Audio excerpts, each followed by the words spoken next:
Hi everybody and welcome to Conversations with Sheffield Gothic. I'm Lauren and this is my co-host and partner in crime, Mary. For those of you that don't know us yet, we are Sheffield Gothic, a collective of postgraduates and ECRs who are interested in Gothic and Gothic studies and all things Goth at large. You can find us on Twitter at Sheffield Gothic or at The Reimagining, or you can find us at sheffieldgothic.home.blog. All of that information will probably also be in the link if you don't know it by now. So today I'm going to be not at all awkwardly interviewing Mary here because this is a new channel. We've just started our online content and we thought it's probably good if we actually introduce ourselves. But more interesting than introducing ourselves is interviewing each other, despite the fact we've known each other for 5 years. So I'll be asking Mary some questions so you can get to know her as well as I do. Hope you're ready. So this is Mary going. She's amazing. She is an absolute whiz at Excel. I'm not going to say what her star sign is because then you'll roughly know where her birthday is and she won't be happy about that. So what I will say is that in every generation there is a Slayer, and in ours it's Mary going. So Mary, why don't you tell the lovely people of YouTube what led you to do the PhD? Okay, and thank you for including that in that introduction. I will try and slip in a Buffy quote or something into everything that I do. So it's part of your daily vocabulary, really. I mean, it's very rare that there's not a conversation where I just turn to you, give you a look, and be like, okay, so there's this one Buffy episode. Okay, so why am I doing a PhD? So I guess it's just, my story is just quite boring, really. I didn't really know what else to do, so I kept doing degrees. But okay, why did I end up here? So I've always been interested in kind of darker stories. The kind of more Gothic ones.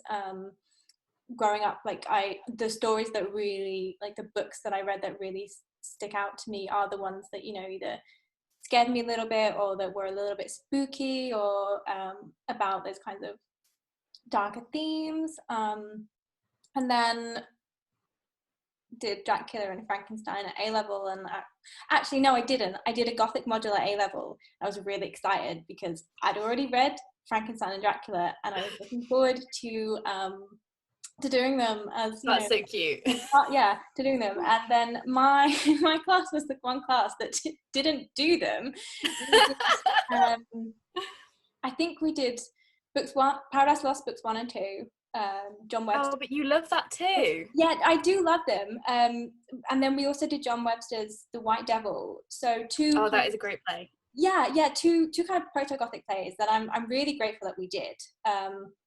And then we did Angela Carter's The Bloody Chamber, which is really great. And I still, to this day, I love all 3 of those texts. But there was a little part of me, especially looking at all of my friends that were going to study, Frankenstein and Dracula, that I was like, I wish I was doing that. And then, so my mom's an English teacher. She taught primary school, but we always had loads of books around. So I'd always just be reading because I'm actually quite antisocial. So I just, I leave me at home on my own with a book. I'd read her books and then I'd get my own and then I'd reread my own because I'm also really obsessive like that. And it got to, choosing what to do for university. And I thought, well, I guess I like books. let's do English literature. Yep. And there wasn't really any reason that I ended up at Sheffield. But I do remember that I saw there were some Gothic modules. Yep. So I guess that kind of led me here. There wasn't really anything specific. I didn't really research it that much. I just kind of turned up and was like, okay, I'm at uni now. I live here now. I like books.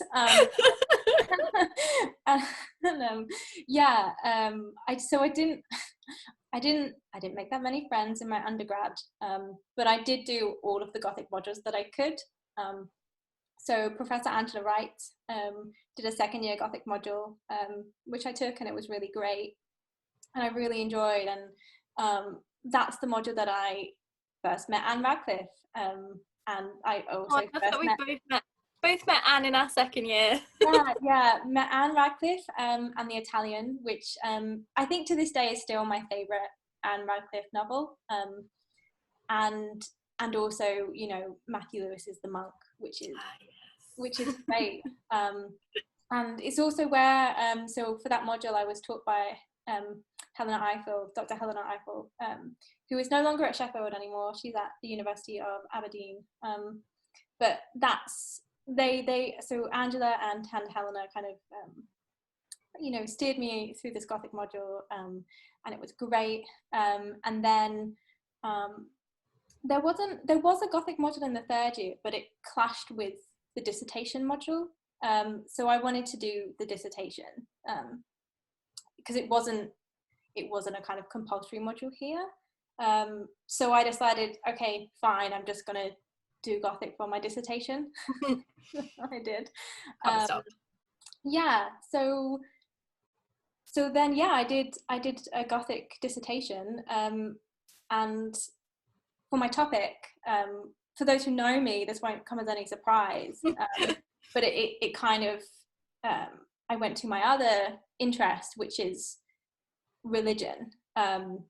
So and I think, you know, this explains why The Italian is my favourite Anne Radcliffe novel, and also why I think The Monk is great, because I'm really fascinated in religious narratives, and how identities are shaped by kind of religious stories, the influence of religious myths on characters, identities, and also monsters, and then also just how, you know, how important the kind of religious aesthetics are to that kind of Gothic spooky kind of aesthetic that, you know, if I say dark, maybe a few candles, we're in a church, maybe some kind of distant choir music, we all know it's spooky, but also at the same time maybe it's just midnight mass. Exactly, there's something inherently spooky. So my dissertation looked at Anne Radcliffe and The Monk, The Italian and The Monk, and I looked at Catholicism in those novels, because of course I did. Well, what else? And fun fact, at secondary school I went to an all-girls Catholic school. I am not Catholic. So my parents, to this day, the idea of little, like, 11-year-old Mary being like, yeah, Catholic girls' school, that's the place for me, does not sit with you as an adult at all. So growing up, my parents are C of E Anglican. We went to church regularly, and me and my brother and my parents, you know, we both go. All of us would go as a family. And then I guess I kind of got to a point in my life where I didn't want to go anymore. And I've always personally been grateful that my mum is a specific type of Christian, that she doesn't really agree with child baptism. So I've never been baptized. So I really appreciated that. And my brother went to a Church of England school in Romford, I think. And I don't know, it's probably the same in a lot of places, but a lot of religious schools, they bus in kids. So he had to get on a bus, and it was like half an hour to an hour every day there and back, and I just didn't want that. And then he chose to get baptized when he was 13 or 14, you know, that's great. But when I was choosing my schools, I was like, I don't want to go as close to home as possible. Yeah, I really don't want that. But like a 10-minute walk away from my house is this Catholic all-girls school. I thought, well, I'll just go there. How different could it be? Yeah, and you know, it was an experience. I wouldn't recommend it, but it's definitely shaped me as a person. You know, I don't know if I would have, you know, my own kind of religious path. I think when I went into that school, I would have called myself a Christian, and when I left, I definitely identified as an atheist.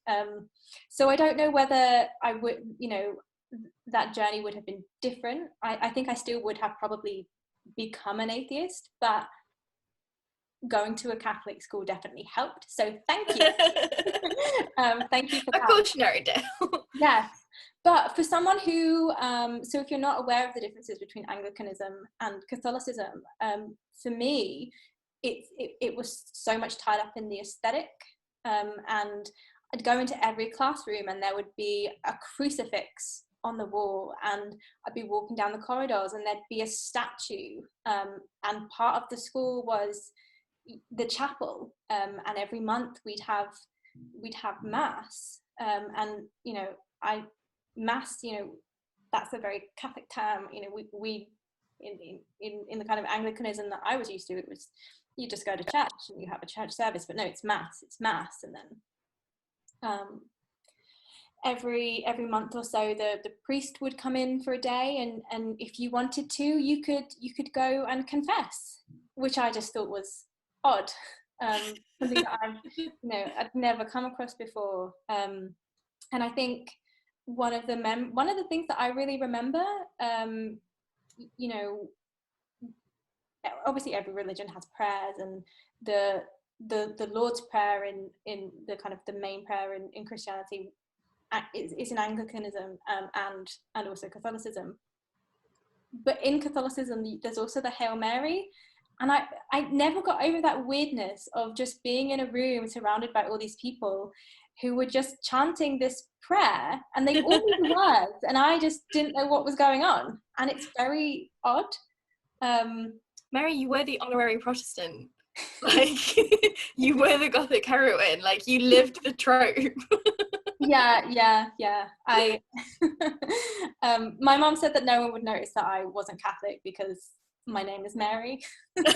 And I guess, yeah, we got taught by nuns every now and then, and the chaplain, I think, was very surprised when we had to do a kind of class mass, and she had assigned me to do a reading, and I said no because I'm not Christian, and she was very shocked at that.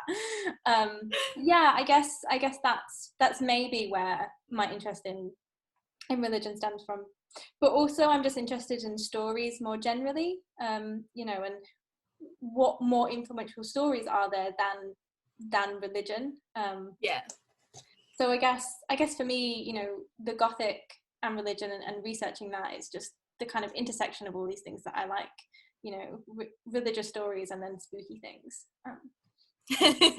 We do like to find the spooky in everything that we can, and I think it's interesting that, like, despite the fact that we have really different, we have this, you know, we cover similar periods, similar texts, but we have completely different research focuses. They're still about tradition and mythology and the construction of identity, and how ritual and legacy and lineage like creates identity from two very different perspectives. And I think the Gothic is maybe one of the only literatures where you get to explore so many versions of that. Okay, so that's basically my undergrad, and my undergrad dissertation, and I got to the end of the year, and I didn't really know what I wanted to do next. So I thought, well, why not do a master's? so that's how I ended up doing a master's, and I stayed at Sheffield because I knew that I would be able to research Gothic. So again, I did all the Gothic modules that I could, and they were great. And you met me. Yeah. Met you, met some great people, and then it came to my master's dissertation, and I thought, okay, well, I'm still really interested in religion and the Gothic, so I'm going to do it again. But I looked at some texts that weren't as well known, oh gosh, I can't remember what ones they were now. But basically still looking at, I think there were three texts that I looked at. One of them was William Henry Ireland's The Abbess, which is really good. And William Henry Ireland is an author that doesn't get enough love. And he's so great because, like so many Gothic authors, his story is also really wild. Yeah. So I won't get into that now, but if you want to like him, he's a great person to look into in terms of his personal life and the Gothic text that he wrote. And maybe we can come back to that. But yeah, so then I got to the end of my master's and I still didn't really know what I wanted to do. So again, I thought, well, I really enjoy doing this. So what can I do that I can keep doing this? And so I ended up doing a PhD. I love how in other disciplines the PhD is this like really structured thing. You like have to have a really specific goal. There's like a definite outcome. And we were like, research is fun. Yeah, let's go to uni for the next 10 years of our lives. That's what I want to do. You speak to other PhD students from other fields and they're like, yes, I'm dissecting fruit flies to see whether or not we can learn about cancer. And you're like, I read books. But, you know, it's fun.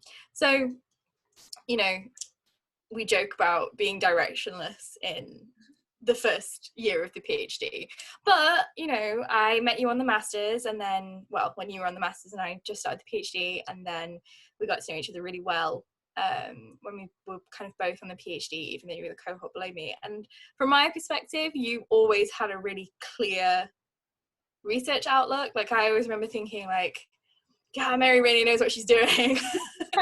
So, you know, I know like we joke about it, but I think even though maybe your thesis has evolved quite a lot, like you had such a definite goal with it, and you're sort of like, I think yours is a really unique PhD for one thing. But why don't you talk a little bit about your PhD focus and why it's so interesting? Well, thank you, friend. Let's hope it is interesting. But yeah, so I guess I went all the way through. I didn't have any breaks from undergrad, master's to PhD, and I would not recommend that. So there's some advice for you there. Take breaks, you know, even if it's just a year out or a few months out, because I was not very well when I started the PhD. I think there was maybe 1 week between me handing in my dissertation and starting the PhD, and I had the flu, I had laryngitis, I couldn't speak, and there is a really unfortunate story about the where I was so I also worked, I'm doing the PhD part-time.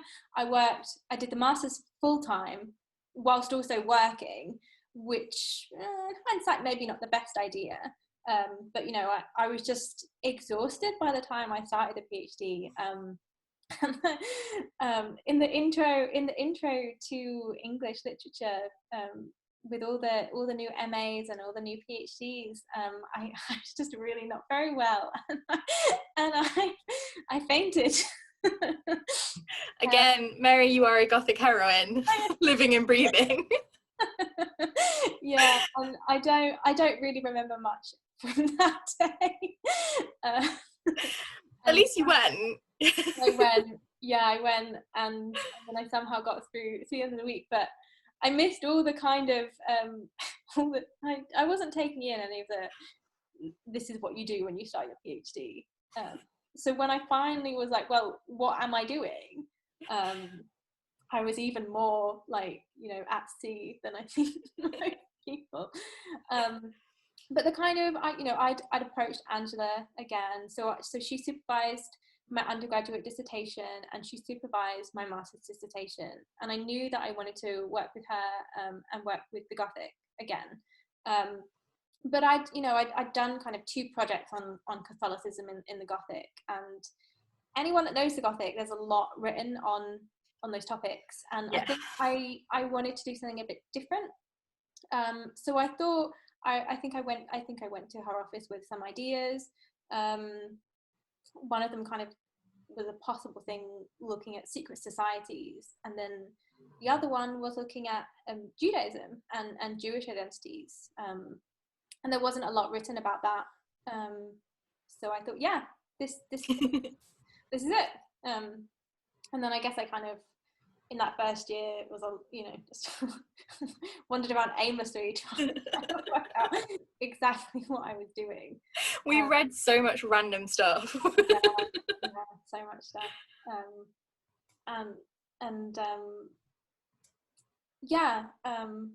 I guess I somehow cobbled together something for my upgrade, which was no, actually so not only was I not very well when I started the PhD, but I also I forget this, I started it full time.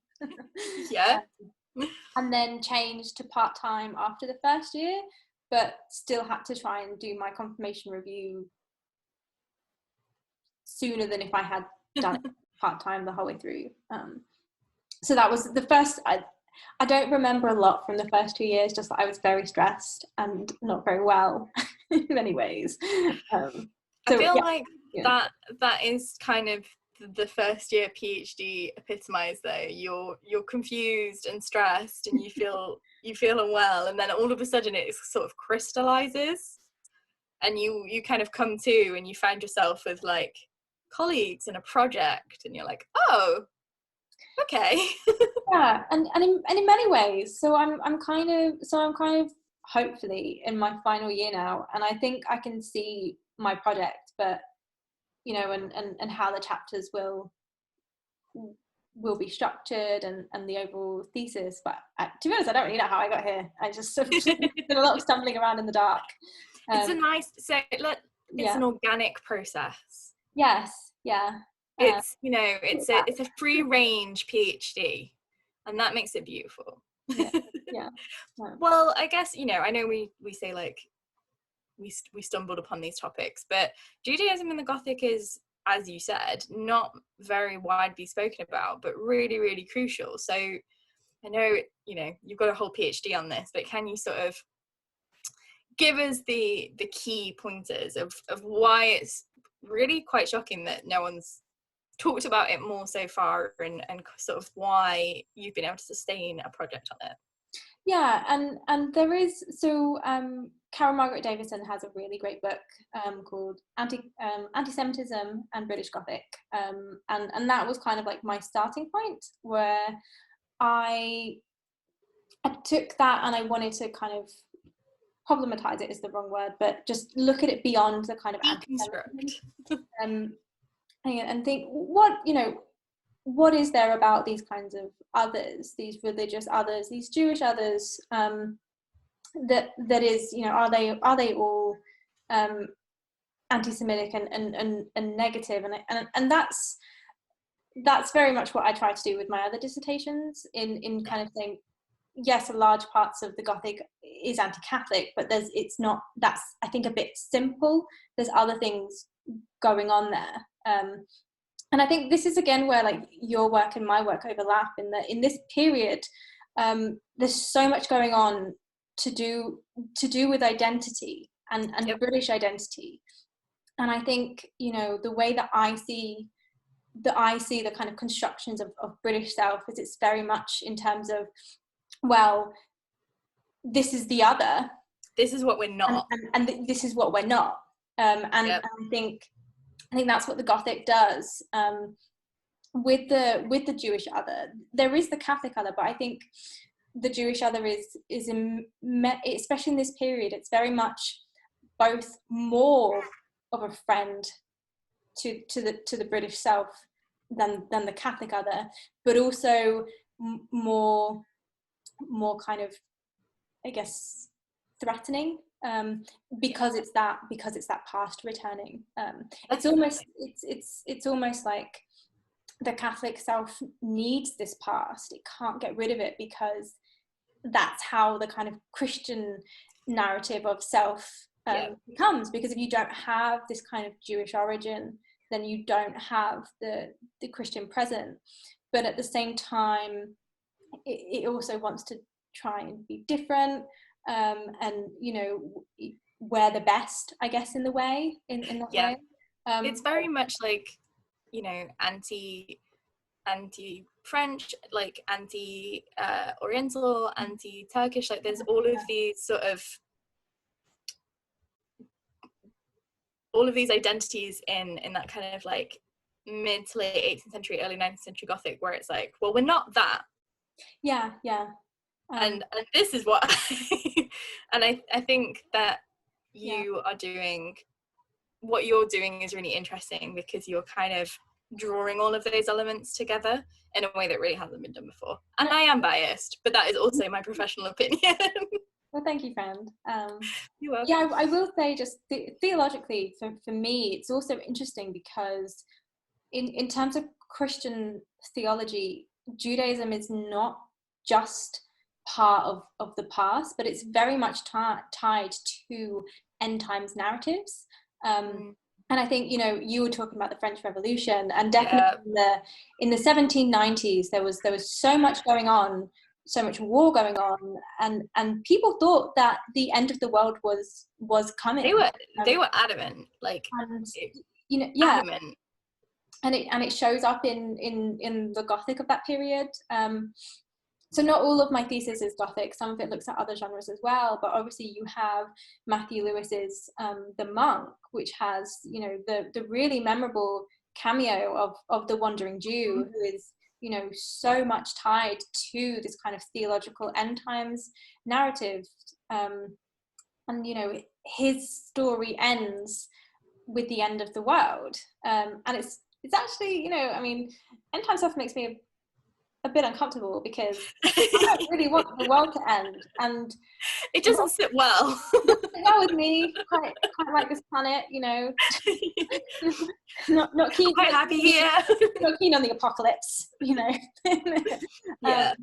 then I guess at the turn of the century and moving into the 19th century, you get texts that have to contend with the fact that, oh, okay, so the world didn't end.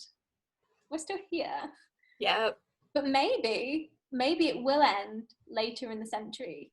So you still have, especially with the way that the Wandering Jew kind of keeps cropping up. He's very much a kind of a signifier of that kind of Christian anxiety, I guess, in a way. And actually, in many ways, my thesis explores the Jewish other, but it's also really kind of just talking about the kind of constructions of the Jewish other in terms of the Christian self.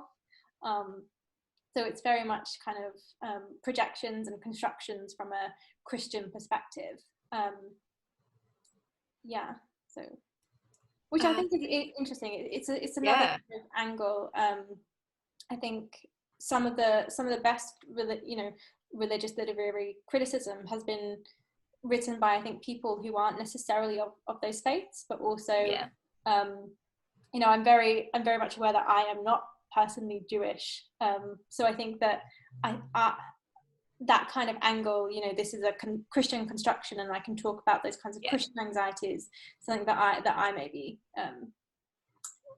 can authentically speak to and research in that way. Definitely.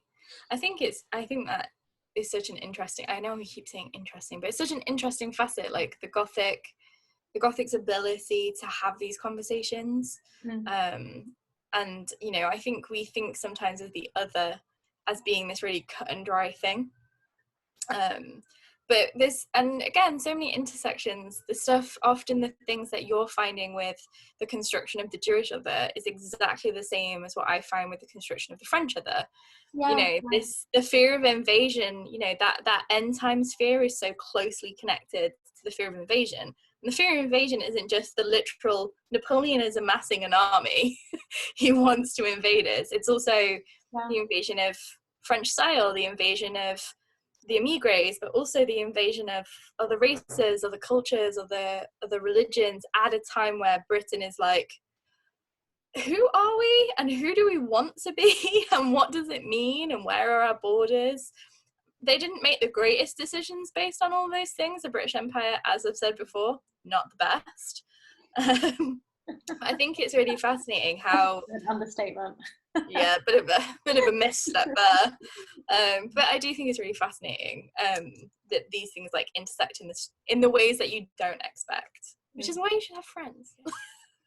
Okay, so well, you mentioned obviously Matthew Lewis as the monk, but actually the Wandering Jew crops up multiple times over, I think, more text than you might imagine. Actually, it's quite a popular. I don't even want to say character, quite a popular imagining presence figure in the literature of this period. So, which, I mean, the monk is obviously quite famous in Gothic circles, but what other kind of key texts have you been looking at, or would you sort of recommend if people are interested? Yeah, so I won't go into all of the kind of historical foundations because there's too many, and I'll confuse myself. There's basically before he comes to England. So he's kind of around in myths and everything, but the monk is the kind of the thing that introduces him into Britain. And at this point, there's lots of established European traditions. So it's very much a European myth. You have the kinds of German traditions that Goethe kind of picks up on, and I think at one point Goethe was going to write his own Wandering Jew text, and that never kind of arose. You have all these French traditions, and actually Matthew Lewis wrote a short 2-stanza poem to his mum. So Matthew Lewis was very close with his mother, which is adorable. And he went on a tour of Europe, and he went to France, and he wrote, I think it was here that he wrote these 2 stanzas that are lines written to Le Jouy Ferrand, which is the French title for The Wandering Jew. And he often would send kind of fragments or drafts and stuff back to his mother. He went to France, and then he went to Germany. And obviously in Germany, there is a very much distinct tradition of the Wandering Jew, and my pronunciation is going to be terrible, but you have Der Ewig Jude, which is the German title, and I think then he kind of found that it like solidifies it, and that's what's in the monk. The poem is very much a kind of reflective poem, and it's more kind of I guess sympathetic to the character, whereas the depiction that you see in the monk is very much a kind of figure of horror. And you have this person, and he's basically telling you, I tried to kill myself all these times, which Matthew Lewis pretty much took from Schubert, who kind of coined came up with the suicidal Wandering Jew. And then also he adds on his head this cross that's also on fire. So yeah, that would terrify me if somebody turned up to 100%. If someone turned up to do an exorcism and they had something, a kind of a turban on their head, band around their head, and then it's like, oh yeah, this ghost has been haunting you, I guess I need to try and keep her under control. Take off this band, and then there's a flaming cross.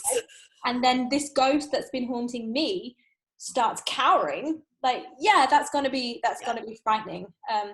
And I think that's really what Lewis's kind of stamp on the Wandering Jew. And there's a parody of the monk, and I can't remember what the title is called, but it satirizes this scene, and the Wandering Jew character is the man, I think it's the man with the tail or something like this, and it's also parodying another figure of a kind of magician who went around with a cat in a box, and he's punning on As you do. tail and tail, so TALENTAIL, and this person shows up to do this exorcism, and he has this cat in a box, and then he has all this hair, and then he doesn't have a flaming cross on his forehead,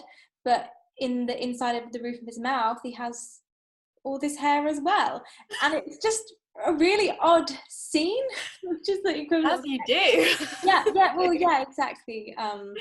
It's just a really great parody scene. It's just really weird stuff. He's exercising the bleeding doctor, of course. But yeah, so after that, so Shelley's actually a really good example. I think you mentioned Shelley. Shelley writes a kind of juvenile poem called, well, people call it juvenile because they think it's not very good compared to his later stuff because it's Gothic. And what they mean is juvenilia. Yeah. Like not like. Yeah. Well, they do use juvenile prerogatively, but yeah, technically it's juvenilia. And okay, sure, it's not very good, but also it's great because it's not very good. It's very camp and it's very Gothic. And Shelley comes back to the Wandering Jew over and over again. He writes a short story called St. Irvine, which is based on William Godwin's novel St. Leon, which also has a Wandering Jew type figure, which goes into the kind of alchemy side of things and that kind of longevity and living forever and immortality tied to this kind of burdensome identity. But in Shelley's short stories and Irvine, it's very much the kind of cursed wandering Jew figure. And then he comes back to it again and again in Hellas and lots of his other poems.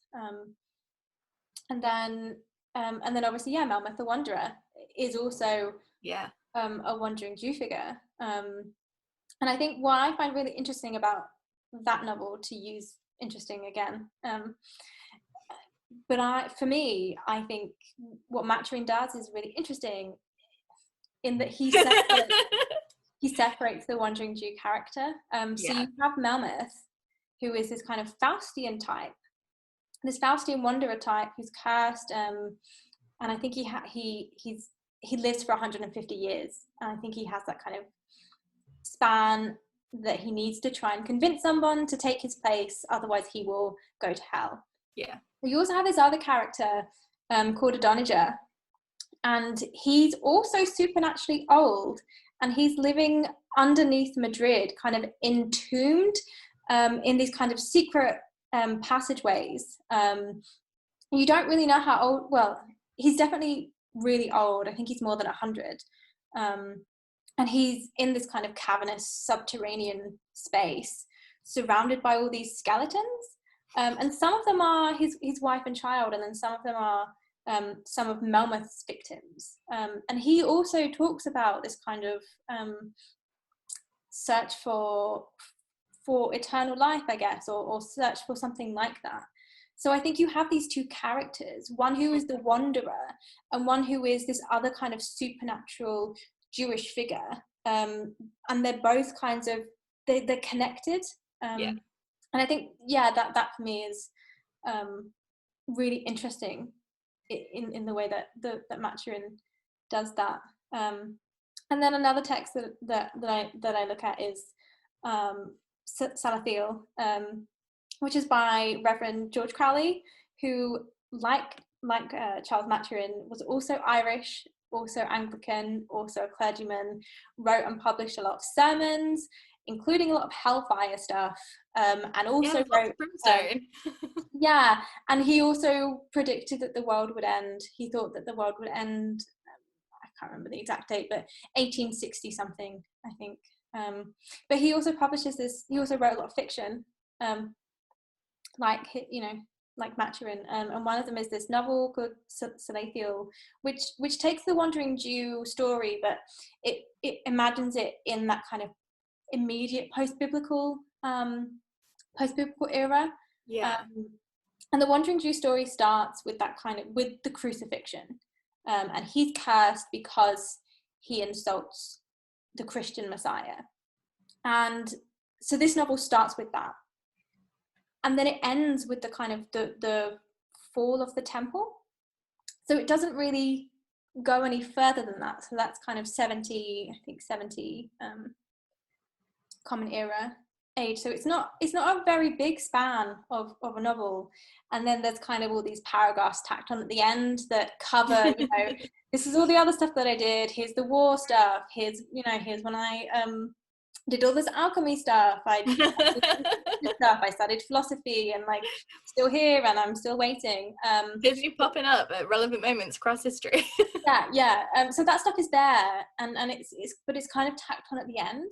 And the main thing is this kind of, like I say, it's bookended by these two important moments in Christian history, and I guess Jewish history. But yeah, that's another really interesting. Well, it brings it back to what you were saying about that construction of self, using the Jewish other from a Christian self. Like, it's a Jewish character told from a Christian perspective in a narrative that becomes inherently Gothic, because it's about, rejection and return and subversion and transgression and immortality and fire and brimstone and all of the wonderful things that we get to talk about in the Gothic. and basically the wandering Jew is a ghost that keeps wanting these texts, and I think every time that we enter a new era, or there's a prediction that the world will end, and then it doesn't end, I think then that's perfect for this ghost, because he can just be reimagined again and again and again. Yeah, and that's exactly what keeps happening. Yeah, I think it's interesting as well that you have a lot, this is like, it's so tied into all of those narratives of people being dragged to hell, that it's tied into that kind of rejection of providence, or rejection of Christ, or rejection of, the same novel that you get that first kind of Gothic wandering Jew is a novel where at the end the protagonist is dragged to hell by the devil, and I always think that's like a really interesting interesting, we need a thesaurus, like we need to stop saying this. But yeah, it's a really fascinating element of the Gothic that I think a lot of people kind of take for granted as being there, but it actually hasn't had anywhere near as much discussion and kind of deconstruction as it should have done, because it's extremely culturally relevant. Absolutely, and I think at the heart of a lot of what I research, it is this kind of anxiety, this anxiety regarding self, this anxiety regarding nation, but also I don't know, maybe you also find this in yours, but an anxiety regarding what next. So in a lot of my texts, it's next. I guess even in the unspoken narratives, or the bits where it's unspoken and not as prevalent or prominent as in the Wandering Jew texts, but what if we're wrong? Yeah. Or what if we're right, but I'm still going to hell? And I think that kind of anxiety, and in many ways, in a lot of texts, it's just kind of put to one side. And it's like, well, of course, Christianity is right, and of course I'm saved, and I'm not going to hell. You're going to hell. But I think, it's under the surface there. Like, what if? That doubt is so central. I'm really interested in those kinds of those tensions, those anxieties, and those doubts. Awesome. Okay, my final question for you. I mean, I've phrased this when I wrote it down as if you were the Slayer, but we all know that you are the Slayer. So, just imagine that we're keeping that a secret. If you were the Slayer, which three characters or figures from the Gothic would you be choosing to have on your vampire hunting team? Does this have to come from books, or can it be anything? No, I feel like it can be anything. I feel like we, do what you want. Pick whoever. I need the Winchesters. Now, do they count as one, or do they count as two? Here's the question. Well, I mean, I guess it's up to you. I feel like I would count. You can't have Sam and not Dean. Exactly. So I'm gonna let you have them as. I'm gonna let you have them as one. Well, thank you, friend. That's my ruling. Okay, I approve. Okay, so the Winchesters, because so I guess at the start we were talking about how I'm really obsessed with and into Buffy, and it's actually quite a new obsession of mine. I've not been watching this show very long, but yeah, my new obsession is Supernatural. I don't even think I've been watching the show for 3 years. Oh my god, yeah, I remember you starting watching it and being like, I think I'm going to start Supernatural. So yeah, it's been a show that I've been aware of for a long time, and it's one that I specifically purposefully didn't watch because I knew that I get really obsessive with shows, and also it looked really awesome because just from the soundtrack, you know, the description, it's these two brothers, they drive around America in an Impala and they listen to classic rock. It's your jam. And I was like, well, this is my jam. This is what I want. So I didn't watch it for ages. And then I'm now on like my third rewatch. Like 15 seasons. I haven't watched the content. Yeah. Okay, so we've... But yeah, so the Winchesters. So we've got the Winchesters. We'll count them as one. And you know, my sweet poor Dean, because you know he's just yeah. And then I think I would want Giles. Yeah. Because every good slave needs a good watcher. Yeah, exactly. And if I had to have a watcher, I think it would be him. And also, he just knows everything. And then he's real smart. He's real smart. Real smart guy. Kind of a sexy fuddy-duddy. Which is a quote from the show. It is. It's true. Yeah. Oh, okay. Who would be so who's number 3? We've got, you know, actual demon monster hunters. Yeah. We've got encyclopedic knowledge needed to be demon monster hunters. Who's number 3? Oh, this is hard. I guess I would want someone fun. Yeah. I guess I'd want my you. Like, you know, who is you in fiction? I don't know. No. When we did that thing on Twitter and it was like, who would you be if you were a character? Everyone said I was Ponyo. I'm choosing you. I can't. I'm in the Gothic canon. Yeah. I'm sure someone's written some fanfic about you. Don't put that into the universe, Mary. Now it's going to exist. Edit this out.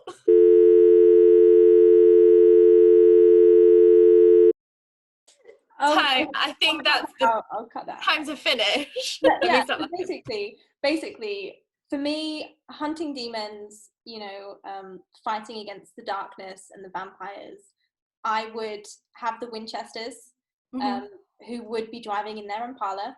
I don't drive, so that's how we'd get around. Yeah. I have Giles, who would be my watcher, because he's super smart, knows a lot of stuff, and I think he would be good. And then I would have you, because you're amazing, and I literally can't think of anyone else who would be better. As in, I can't think of anyone who is as great as you in fiction. Oh, friend. So, yeah. I think I would be super good at killing vampires. We wouldn't have to kill anything, you know. No, I'll just distract them with my wit. I'll tell them things about eels to distract them. Yeah. While Sam and Dean take them down. Yeah. Perfect. We're going to save the world. It's going to be absolutely fine. Great. Okay, well, this has been another Conversations with Sheffield Gothic. Thank you for joining us. Thank you for bearing with us as we get used to all of this. And now you know a little bit more about us. Hopefully, over the coming weeks and months, we'll be able to bring you some more Gothic content. So stay tuned. And in the meantime, stay safe and stay spooky. Stay safe, everyone.